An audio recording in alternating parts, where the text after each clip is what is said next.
Greetings, welcome back to another edition of the Friday 13th YouTube channel. Today we're going to be talking about a forthcoming album by the band Mystic Prophecy, a fantastic band from Germany. Now the band are about to release their new album. It's called Hellriot and it's coming out on Rock of Ages Records on the 19th of May of 2023. Now the band were formed in 2000 by former bandmates of Valley's Eve. We've got R.D. Lipsky, I've got Martin Albrecht, and also Gus G, as we all know, was once with Dream Evil, Ozzy Osbourne, and now his current band for long-time band Firewind.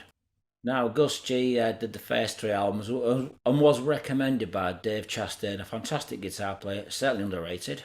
And it's hard to believe since 2001 the band have released 11 albums. They've come a long way and they're a great German band, a really full-on power metal band. Not your typical symphonic power metal from Europe. This is like true in-your-face power metal. So the current lineup for this new album is R.D. Lipsky on vocals, as I say, is the current member, the full-time member from the very beginning. We also have Marcus Poff on rhythm guitar. We have Evan Kay on lead guitar. We have Hanno Karsten on drums and Joey Rocks on bass guitar. So this is the lineup for the new album. And if you listen to some of the early albums, this band really have progressed. They've come a long way. They're a very tight band. They've come up with some fantastic music, a very tight unit. The music is very, very solid of recent times. Now, the first album, Vengeance, was released in 2001. This was released on B-Mand Records. This label also had bands like Mand Odyssey. The band released their second album, Regrius, which was released in 2003 on Nuclear Blast Records. And this was followed by Ever Ended in 2004, Savage Souls in 2006, Satanic Curses 2007, Fire Angel in 2009, Ravenlord 2011, Killhammer in 2013, War Brigade 2016, Monuments Undercovered, which is a covers album, which is really cool. They've got like Tom Jones on there, Sex Bomb, fantastic cover. If you haven't heard it, check this one.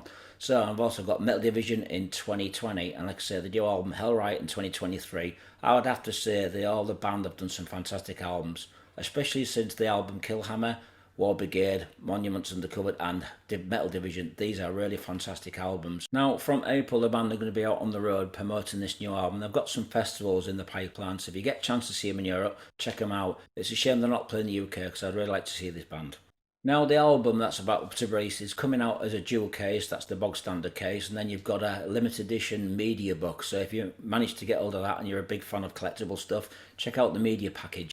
And it's also coming out on various vinyl, coloured vinyl, as well as picture disc. Now, I've got to say, I'm a big fan of their artwork for this band. They've done some really, really great album covers, and I guess they look fantastic as t-shirts. And I like the new album cover as well, Hellriot. Now, I really like the artwork for this album. Like I said, the band have done some fantastic album covers in the past. When I look at this new album cover, which I'm going to put up for you to check out when I'm talking about the review, you'll see there's some sort of like warrior in hell. It's a really, really interesting cover. I love the logo that the band's got. I think it stands out really well. Now, I have to say the album was produced by vocalist R.D. Lipsky, who's done a fantastic job. It's really powerful, solid, and every song really does shine through. So he's done the album, produced it.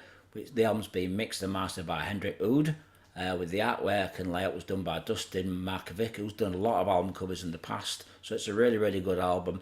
Fantastic artwork, fantastic production, powerful, heavy, not your typical symphonic stuff like I said before. It is a really, really good album. Some of it's kind of got miracle influences. And so we have 11 songs on this album, so I'm going to tell you the titles. We've got Hellriot, the title track. We've got Unholy Hell, Demons of the Night, Metal Attack. That sounds like a real metal song, you know. Then we've got Paranoia, Vengeance and Fire. We've got Rising from the Storm, Road to Babylon, Azrael, Across the Line, and the last song, World on Fire. Now, the opening track, Hellriot, it kind of reminds me of two German bands. First of all, Primal Fear, and also another band called Brainstorm.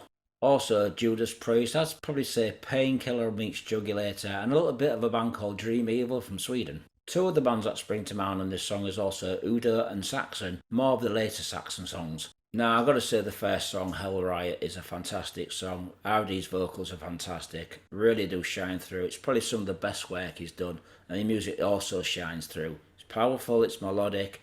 Now, the next song, Unholy Hell, this kind of reminds me a little bit more of Dream Evil, what they do like on the Book of Heavy Metal album, which is a fantastic album. It's a real head-banging song as well, so it's a fantastic song. It'd be great to play it in a nightclub, certainly great to be played live. Now the next song is called Demons of the Night. This sounds a little bit like I said Dream Evil, but it's also got that vibe of the Scorpions. Now the next song is called Metal Attack. This kind of reminds me of Saxon, something that they do off something like Metalhead, Killing Ground, or later albums Pilgrimage or Sacrifice. Really good song. Check it out, Metalheads. Now the next song's called Paranoia. This is a really cool song, a little bit laid back. It's got some keyboards in it, but don't let that put you off. Kind of reminds me a little bit of Uda. I really like the next song, it's called Revenge and Fire. This kind of has that really Gus G guitar sound, especially the guitar solo. So the replacements for Gus are fantastic musicians. Now the next song's called Rising the Storm. This is a really cool song. It's kind of groovy. It's got that heaviness of Pantera, but a style of, like I say, Dream Evil. Then it comes with a lot of twists and turns. Really, really good song for what it is. It's a groovy song, like I said. It's not the heaviest song on the album, but it's still a really good song. It's called Rising with the Storm. So I've given you a little bit of a rundown about the songs on the album and the title and who produced the album. I think it's a really good album, and if you like the early albums, you're going to like this, especially like I said, the last four. I'm going to give this 4.5 out of 5. It's a great album, really well put together, fantastic vocals, and nice solid production. So if you like your power metal without all this symphonic metal that's around at the minute, this is definitely an album for you. Thanks for watching, Metalheads. Be safe. I'll speak to you all soon. Cheers.